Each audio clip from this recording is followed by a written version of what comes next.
Hello everyone, welcome back to another video. अगर आप हिमाचल प्रदेश से हैं और टीचिंग के फील्ड में अपना करियर बनाने की सोच रहे हैं और स्टेट एग्जामिनेशन के साथ साथ आप सेंटर के टीचिंग एग्जामिनेशन की प्रिपरेशन में लगे हुए हैं तो ये वीडियो आपके लिए इंपॉर्टेंट रहने वाली है। वीडियो को पूरा देखिएगा, 3 से 4 मिनट लगेंगे आपके। देखिए, हमने पहले भी प्रीवियस वीडियो में एक डेडिकेटेड वीडियो में आपको बताया था कि केवी के इंटरव्यू चले हुए हैं केंद्रीय विद्यालय में कॉन्ट्रेक्चुअल टीचर के लिए, जहाँ पे बहुत सारे कैंडिडेट्स ने टीजीटी नॉन मेडिकल के लिए अप्लाई किया था, जिसमें वो रिजेक्टेड हो गए। एलिजिबिलिटी क्राइटेरिया में वो रिजेक्टेड हो गए। उस विषय में हम बात करेंगे यहाँ पे। इसके साथ साथ ये रूल नवोदय विद्यालय समिति में भी, एनवीएस की जो परीक्षाएं होती हैं उसमें भी TGT Navodaya Eklavya residential school जो भी हैं, ईएमआरएस, और साथ में केंद्रीय विद्यालय, इन सभी में ये रूल्स बिल्कुल सेम है। ये हिमाचल प्रदेश में रूसा सिस्टम जो है ग्रेजुएशन में, ये 2013 में इंट्रोड्यूस हुआ था। और इसके बाद सेमेस्टर सिस्टम के साथ ग्रेजुएशन में जो आपकी बीएससी की डिग्री है उसमें जो सब्जेक्ट कॉम्बिनेशन है उसमें प्रॉब्लम देखने को मिल रही है। जैसे यहाँ हमारे पास एक डीएमसी है एक कैंडिडेट की, 2018 के पास आउट है, यानी 2015 से 18 का इनका बैच था। इनकी डिग्री है bachelor of science BSc honours degree program है इनका, फिजिक्स केमिस्ट्री मेजर में। ओके, केमिस्ट्री मेजर में इनका जो है बीएससी ऑनर है। माइनर सब्जेक्ट है इनकी physics and maths. Okay, major subject है इनका केमिस्ट्री। तो जब इन्होंने आवेदन किया केवीएस में तो ये रिजेक्ट हो गए, क्योंकि केवीएस में, एनवीएस में, नवोदय विद्यालय में और ईएमआरएस स्कूल में जो टीजीटी मैथ्स की एलिजिबिलिटी क्राइटेरिया है उसमें जो बैचलर डिग्री है आपकी वो मैथ्स सब्जेक्ट में होनी चाहिए। ओके, बैचलर डिग्री मैथ्स में होनी चाहिए। इसके साथ आपके पास 2 सब्जेक्ट होने चाहिए, physics chemistry electronics computer science statistics में से कोई 2 सब्जेक्ट आपके पास और होने चाहिए, लेकिन आपकी जो बैचलर डिग्री है वो मैथ्स में होनी चाहिए। अब ये जो कैंडिडेट है इनकी मेजर सब्जेक्ट जो है ये केमिस्ट्री है। हालांकि इन्होंने फिजिक्स और मैथ्स पढ़े हुए हैं 3 साल, लेकिन यहाँ पे मेजर कोर्स में इनका केमिस्ट्री है तो ये एलिजिबल नहीं हो पाए। सेम केस जिनका यहाँ पे फिजिक्स मेजर है वो भी यहाँ पे एलिजिबल नहीं हो पा रहे हैं। केवल वो ही कैंडिडेट यहाँ पे एलिजिबल हैं जिनका मेजर कोर्स यहाँ पे मैथ्स है, या जिनका पूरा बीएससी जो है वो मैथ्स में है।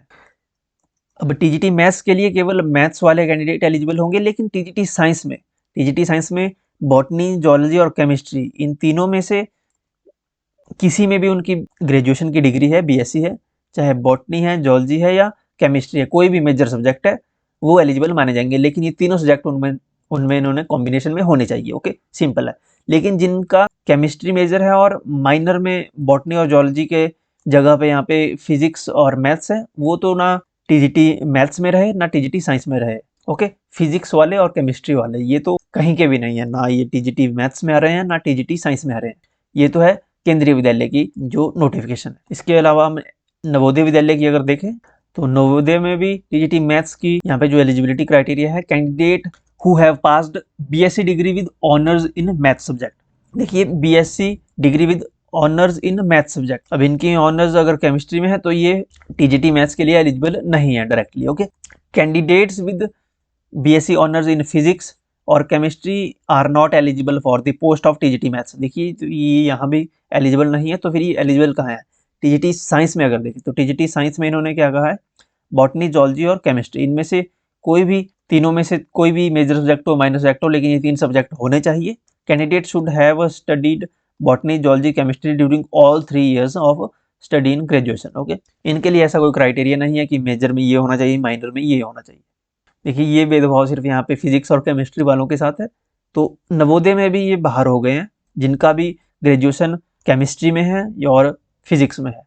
ओके, तो ये टीजीटी नॉन मेडिकल के लिए, टीजीटी मैथ्स के लिए आवेदन नहीं कर पाएंगे। डॉक्यूमेंटेशन में आराम से बाहर हो जाएंगे, चाहे आपने एग्जाम क्वालिफाई किया है, डॉक्यूमेंट वेरिफिकेशन में आप आउट ऑफ हो जाएंगे। Simple. Eklavya model residential schools की बात करें अगर, एसेंशियल क्वालिफिकेशन टीजीटी मैथ्स और साइंस की हम देखेंगे यहाँ पे। TGT math, bachelor degree in mathematics along with physics and any one of the following subject.